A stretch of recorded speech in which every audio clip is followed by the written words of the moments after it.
Thank you for tuning in to this episode of the Sword and the Trowel. We're delighted to come to you from Cape Coral, Florida, and invite you into a conversation that Graham and I will have today as we review what took place in New Orleans at the 2023 Southern Baptist Convention. We talked previous to the convention about things we wanted to see happen, 3 things in particular. 2 of those things happened, and plus there was a little bonus thing that happened, and we also review the low light of the convention and some of the outworkings and the prospects for the future. So if you're interested in this, or if you know Southern Baptist pastors or leaders who might be interested in this, please pass it along to them. We want to be useful to them as well. We want to thank all of our Founders Alliance members because it is their support that enables us to put out podcasts like this and the other material that we are producing. So thanks for tuning in today.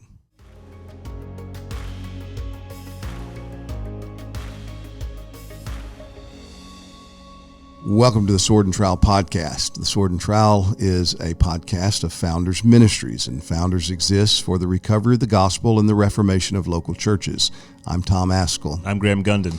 We're delighted to come to you today from sunny Southwest Florida in the wake of the Southern Baptist Convention, which met in New Orleans last week, where about 11 to 12,000 messengers came together for the purpose of conducting business with the Southern Baptist Convention of Churches. Graham, you sat this one out this year. I did.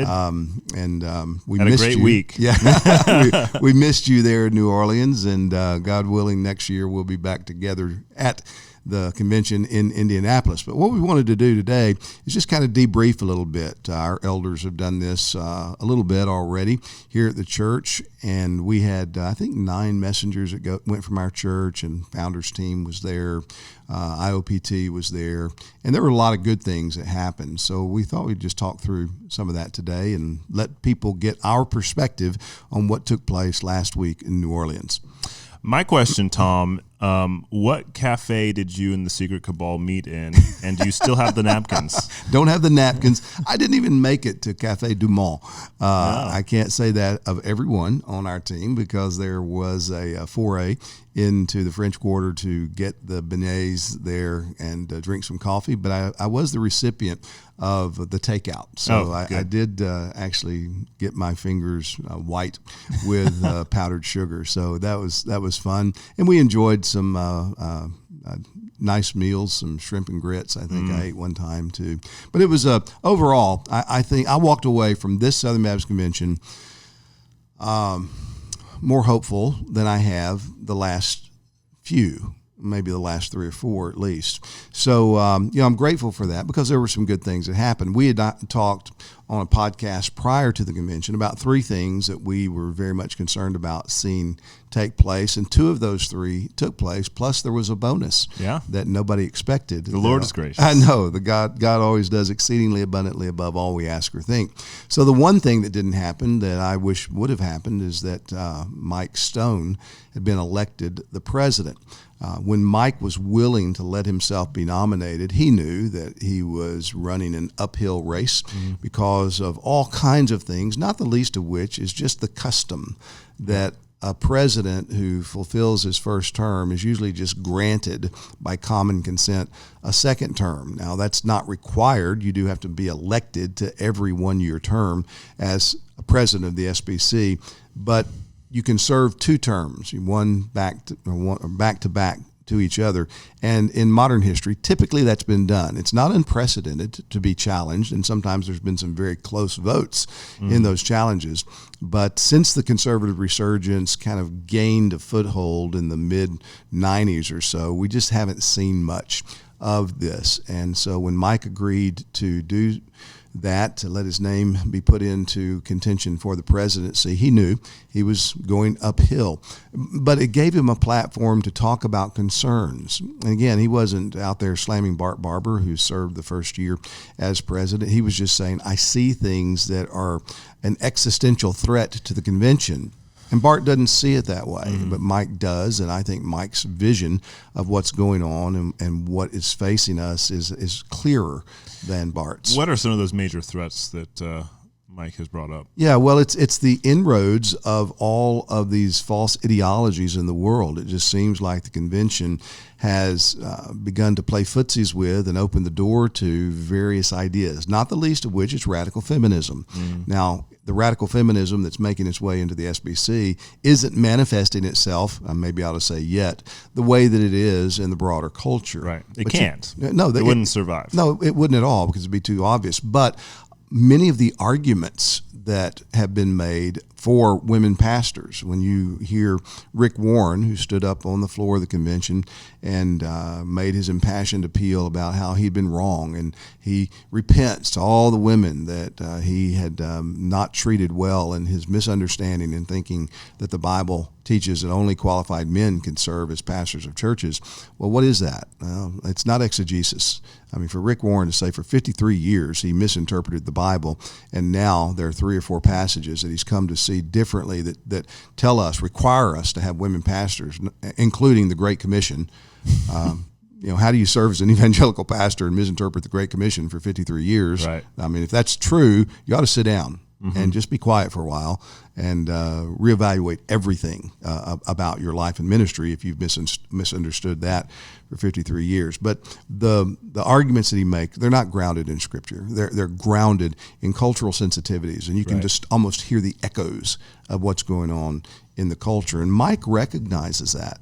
Mike also recognizes that the concern, the good and right concern for sex abuse in the ranks of our churches and organizations, that we ought to root that out. We ought to have guardrails. We ought to care for people who have suffered, wickedly suffered at the hands of abusers. Very often, where those cases exist, it's been because there's been a trusted counselor, a trusted pastor, a trusted executive that has taken advantage of that trust in abusing, usually women, but oftentimes or sometimes not just women. That needs to be rooted out, needs to be exposed, and we need to handle those crimes as crimes and turn them over to the civil magistrate to do what God's called civil magistrates to do.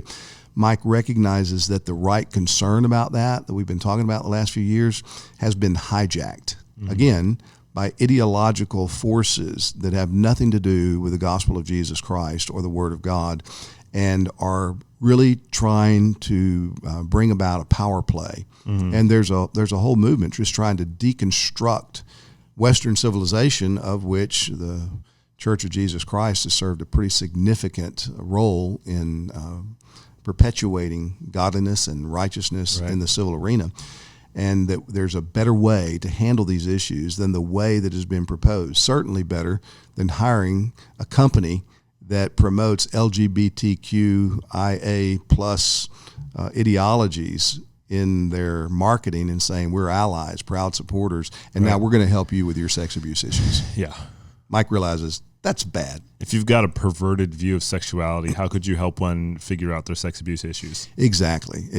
So, I mean, there's just a number of things like that that he sees clearly that others don't see clearly. So I'm sorry that Mike wasn't elected president, but again, trust the Lord and what he's done there. And I do want to say that I think Bart moderated the meeting well. He made mistakes, and he owned his mistakes where he saw them, and there were things beyond his control that happened, like failures of the microphone system on the floor at critical times. And again, it's not his fault that it happened. And I think the spirit from the platform was 1,000 times better than it has been over the last few years. I've been there the last few years, and the last few years you come away just feeling so deflated and so looked down upon, from the platform. Yeah. And so I'm glad to hear that was not the case this year. Yeah, that's right. I mean, we've been called jerks from the platform. We've been scolded and very passively aggressive. Sometimes aggressively aggressive. If you cared as much about the gospel as you do about CRT, we'd already won this world for Christ. I mean, people shaking their fingers at the lowly messengers and all. There was none of that, and I credit Bart for that. I think Bart was genuinely fair in wanting to be balanced, wanting to be honest and just in the way he made his rulings. Even when he ruled against people that were very passionate about their position, he did so with calmness and with trying to explain why the ruling had to be this way. So kudos to Bart and the team that helped him in moderating the meeting. That was good. Thank you for joining us for this conversation today as we recap the SBC 23. It's been a great conversation thus far. I wanted to remind you, as we normally do, about our upcoming Founders National Conference coming up next year, January 18th through the 20th.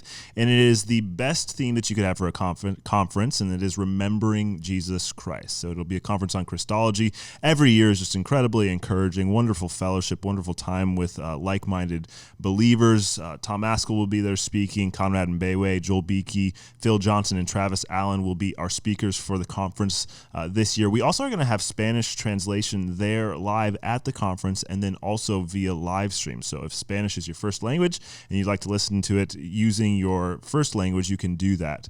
You can go to founders.org/conference to register for the conference. And I also want to give a special shout out to our Founders Alliance members. The Lord has given us a lot of great work to do in the kingdom here at Founders, between our publishing and our podcast and the many different things that we do.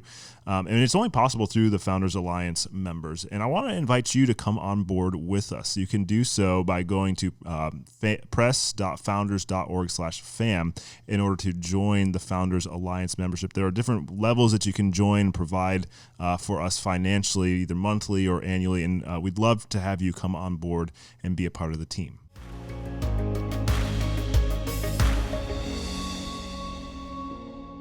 The one blight that I could speak of, there were things that obviously disagree with that were said and done, but the convention sermon was preached by Todd Unzicker, who's the executive director for the North Carolina Baptist Convention. And, that was just sad to me. It was a screed.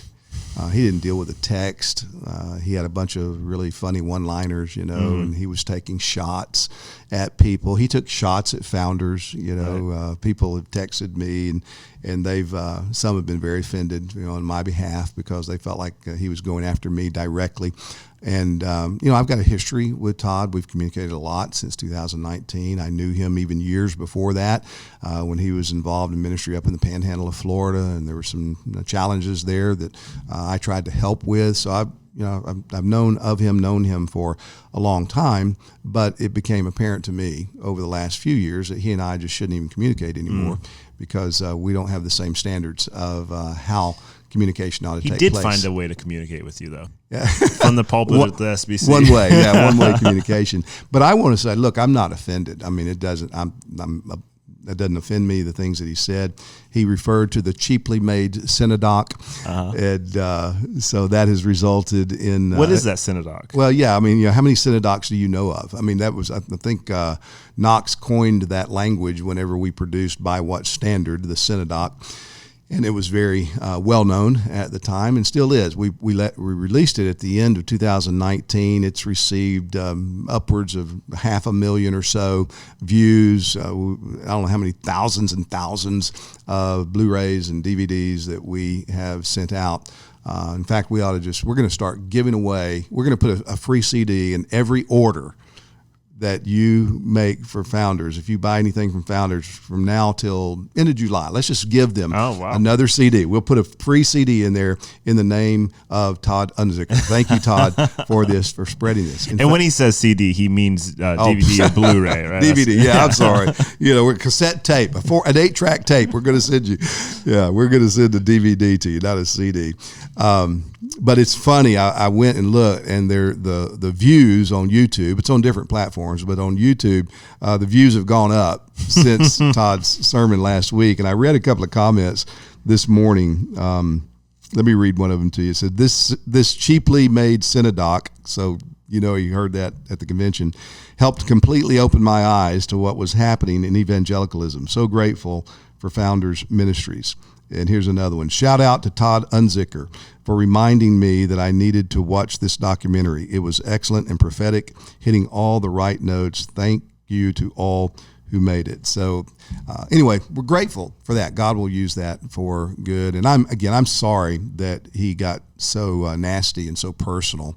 And then what's odd too is a lot of the folks that have been on the platform that we've referred to them in different ways, leadership class or platform class or elitist class in the SBC. We're just praising the sermon. Oh, this is wonderful. This is great. This is just what we need. Because what was the sermon supposed to be all about? Like unity, right? Yeah, that's right. Unity and diversity. Yeah, except for you guys. That's right. Quit being jerks, kind of thing. But classic. Anyway, on social media, at least, I haven't watched all of it and kept up with it, but a lot of folks have said, no, you didn't listen to the same sermon we listened to. So again, that was unfortunate, but that's not all that unusual. I'm glad that that spirit didn't permeate the platform this year as it has in previous years. It's interesting. The greatest hindrance towards greater unity this year was that sermon. Yeah, isn't that interesting? It really is interesting. But again, I was overall encouraged on several fronts, not the least of which was the fact that the convention stood strong and upheld the Credentials Committee rulings there were 5 churches that were removed last year by the Credentials Committee for being out of fellowship with Southern Baptist, not closely affiliated with Southern Baptist faith and practice.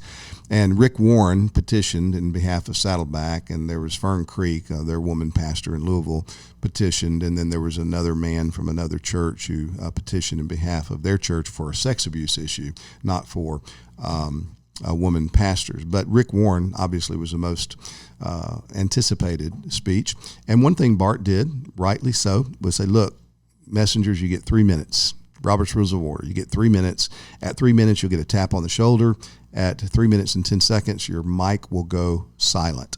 And they did that. They did that for the nomination speeches on the platform, and they did that on the floor. Now, last year in Anaheim, remember Ed Litton. What, did you get like 6 minutes or something? Yeah, that's right. Yeah, Ed Litton sees Rick Warren. I don't even think Rick was a messenger. He didn't have the credentials or the badge on when he stood up to speak.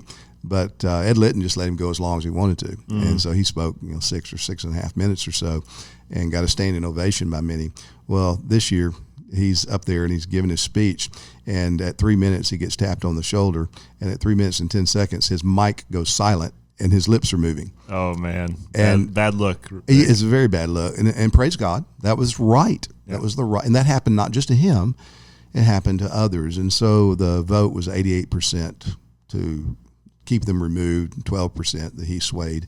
It's pretty significant. Yeah, it's a very good vote. And I don't think that 12% is all people who want women pastors. I think it's other arguments, autonomy, right, whatever type of thing. So I think there's a different way to interpret that than just, oh man, we got 12% of our churches that want women pastors. I don't think that's true.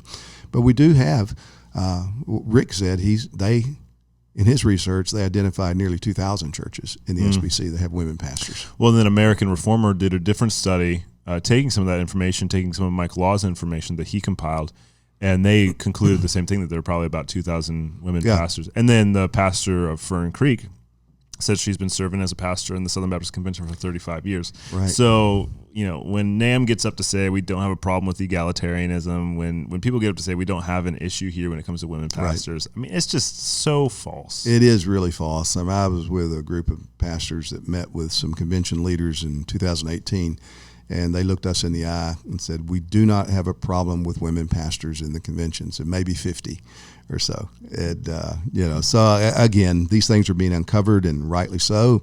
Mike, so that was one thing that we wanted to see happen. It happened. A third thing was Mike Law's amendment. Mike's a pastor in Virginia. We hope to have on the podcast one day soon. And he began to notice women pastors in Southern Baptist churches around him. He called the executive committee and tried to figure out, what do we do about this? How can we address this? Because people see the list of Southern Baptist churches, they have some expectations of what those churches will stand for, and one of those is they won't have women pastors. And so he got stonewalled by the executive committee on multiple fronts, and he was made promises that weren't kept and tried to do things, and he had to overcome hurdle after hurdle after hurdle to get his amendment that he made last year on the floor of convention at Anaheim to be brought out in Nashville, because there were multiple forces that didn't want that amendment recommendation to be voted on. And his amendment is to the Constitution of the SBC to add a statement that only qualified men can serve as pastors in any capacity in a Southern Baptist church. And so the executive committee, bowing to the 2,300 pastors that Mike got signatures on his amendment to support, they finally said, okay, we're going to bring it out, but we're not for it. And so this is really odd. I don't know if this has ever happened, that the executive committee brings out a motion that was submitted to the convention. The convention referred it to the executive committee. They were to dispose of it, and they they didn't want to bring it out, because when they brought it out, they said, we're bringing this out, but we think that it's bad and you shouldn't vote for it. And the convention voted for it overwhelmingly. I think you have to have 2/3 vote, and got way over 2/3 vote for that. Now that is a sign right there. It is. It's a sign of multiple things. One, praise God that we're all for what that amendment is advocating. That's a good thing. But it's also a sign of the disconnect between the executive committee elitists and the churches that they are representing. And I would hope that any of those who watch this, or anybody who knows them that would send this to them, would encourage them to stop and think, how out of step are you with the churches of the SBC when you say you shouldn't vote for this, and it overwhelmingly gets voted for? Yeah. Now, our Constitution is designed not to be changed hastily. So that's just step one. The fact we voted for it this year, it's got to be voted again next year before that amendment takes place and is inserted into the Constitution. So that's a good reason to show up in Indianapolis next year to vote for the second time to have this amendment codified into our Constitution. Yeah.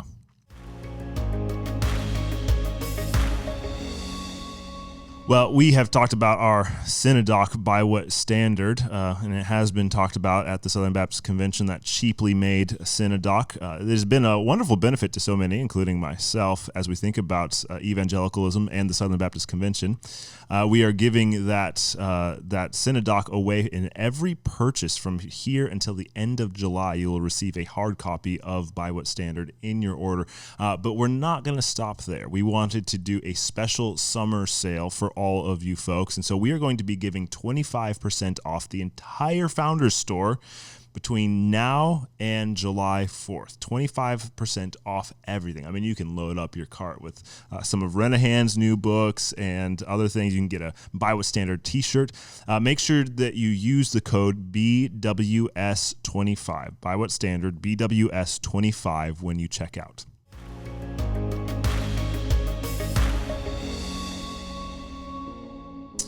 And then there was a bonus that took place that nobody was really anticipating, and that is a blessing for sure, but could potentially be a double-edged sword. Yeah, that's right. What happened?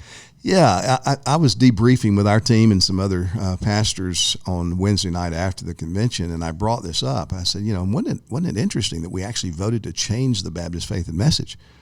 And there was such an uncertainty about it. They said, no, we didn't do that. Did we do that? And I began to doubt myself. I said, well, I'm pretty sure we did that.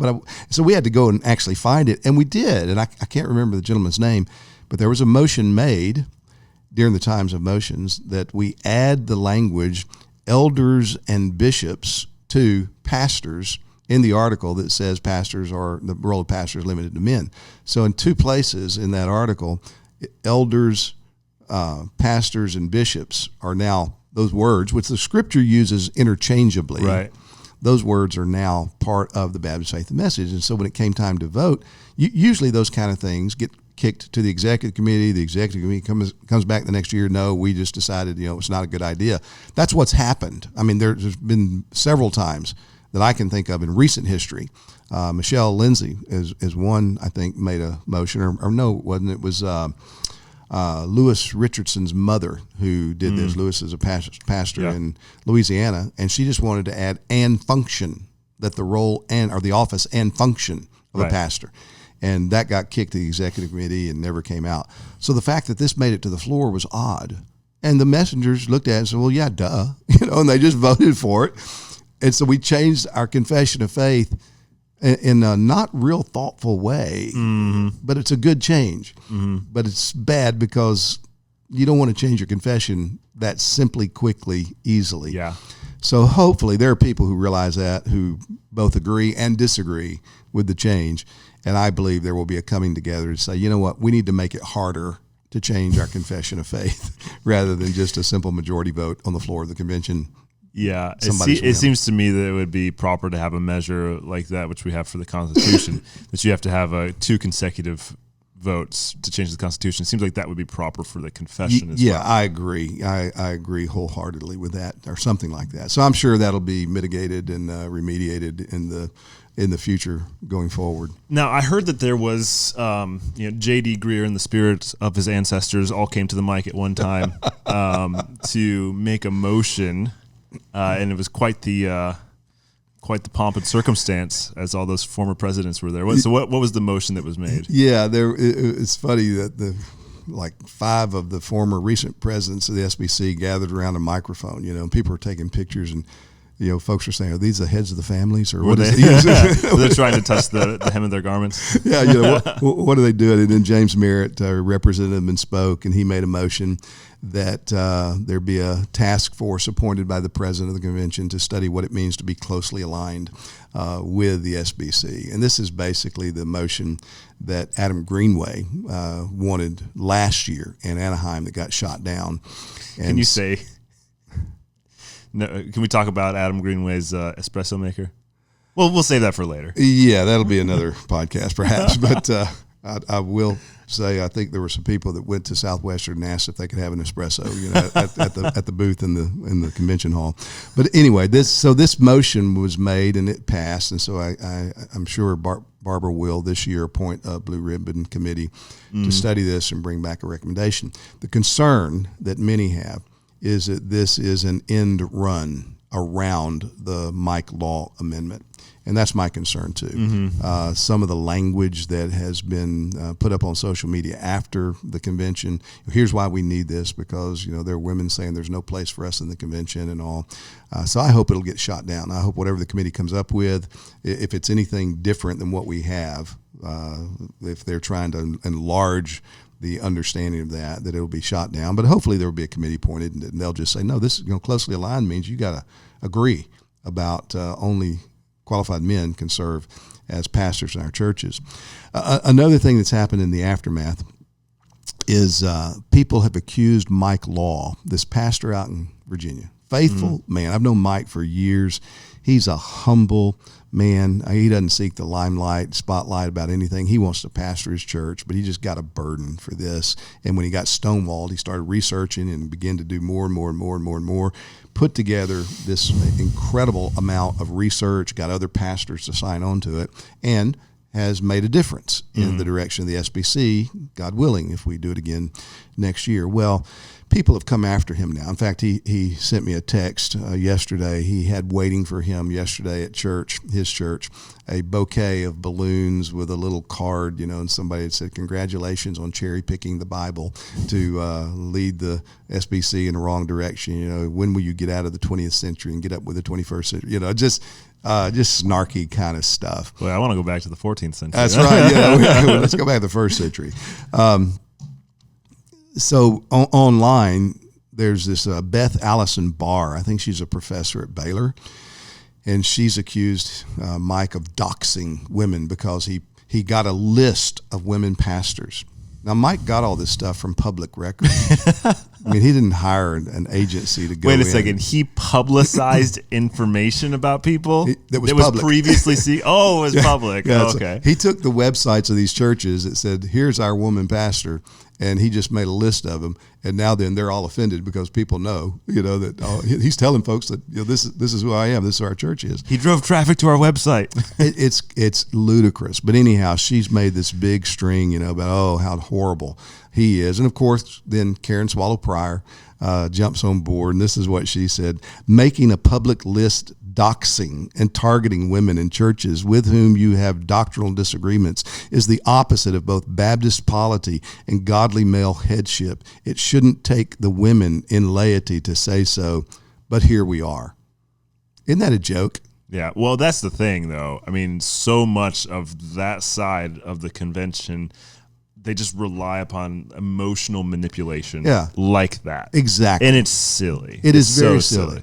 And Mike Kiabone, who is a pastor in Oklahoma, who's a part of the executive committee, who's a part of the sex abuse task force, he says to Karen, I couldn't find the right words. Thank you, Karen Pryor, for finding them for me. I'm thinking, come on, man. No, it's so silly. This is ridiculous. It's so silly. I mean, so with all the good things that came out of New Orleans, we still have this. Mm-hmm. We still have wrong thinking. We still have virtue signaling. We still have those that are going to take something and make it into what it never is, has been, or could be, but they're going to convince folks that it is doxing, just the right words. Mm-hmm. And they're going to buffalo a lot of people, and they're going to lead people astray. Mm-hmm.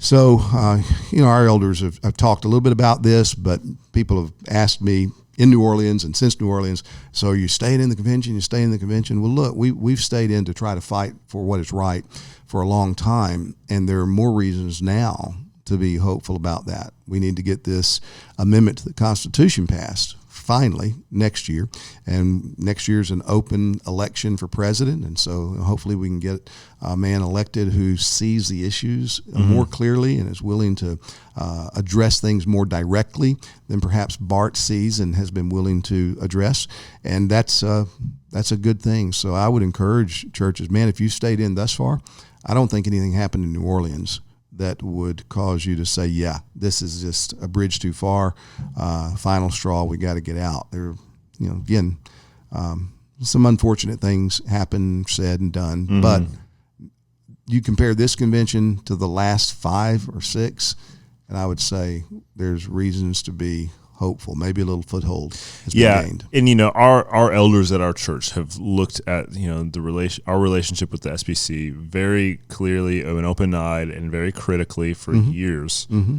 But all of our elders seem to come away from this convention encouraged, and saying, "Yeah, we can stick in here, we can fight." And this was a good result by and large this year.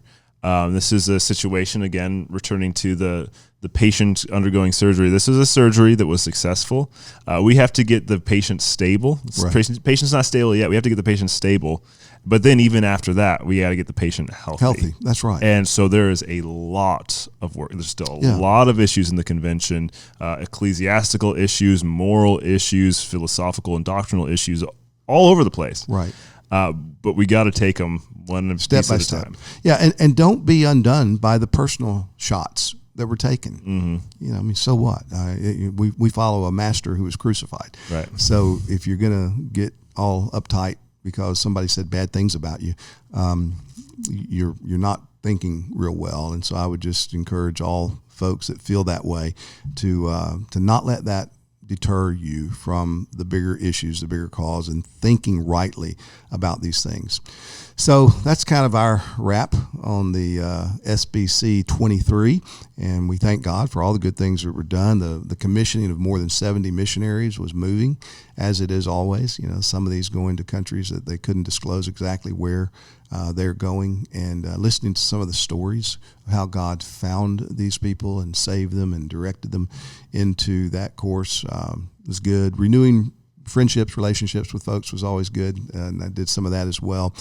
Talking to people who are in strategic places of leadership in some of the SBC organizations and hearing them talk about the work they're doing and how they are contending for the faith, and they are trying to be wise and careful and loving in leading their realms, their spheres of influence in biblical pathways. That's wonderfully encouraging as well. But as in anything in this fallen world, there's work to do. And so we don't give up. We just keep pressing on. Yeah. Well, thank you for listening to the Sword and Trowel. If this has been helpful to you, we'd appreciate it if you would pass this on to others and subscribe to the podcast on whatever platform that you typically use to listen to a podcast. And if we can help you in any way at Founders, it would be our joy to do so. Especially want to thank our Founders Alliance members for your regular support of this ministry. We could not do what we do apart from your support. So take care. God bless. We look forward to seeing you next time. Why are we here? What is the most important thing in the world? One of our greatest problems is forgetting. We forget what God has done for us. We forget what God has taught us. We forget things that we have experienced. If we don't pause, if we don't think deeply, if we aren't reminded again and again and again, we forget. It strikes me pretty significantly in 2 Timothy chapter 2, verse 8, remember Jesus Christ. Why in the world would Paul tell a pastor to remember Christ? Well, he's not going to forget that Jesus Christ lived and that Jesus Christ taught, but he's going to forget the significance of Christ. Christ is ultimately our mission. The church is the body of Christ. A church has to focus on the supremacy of Christ because that's why we are the church. Christ is supreme over all. The church's great mission is to preach Christ. We're there to win souls.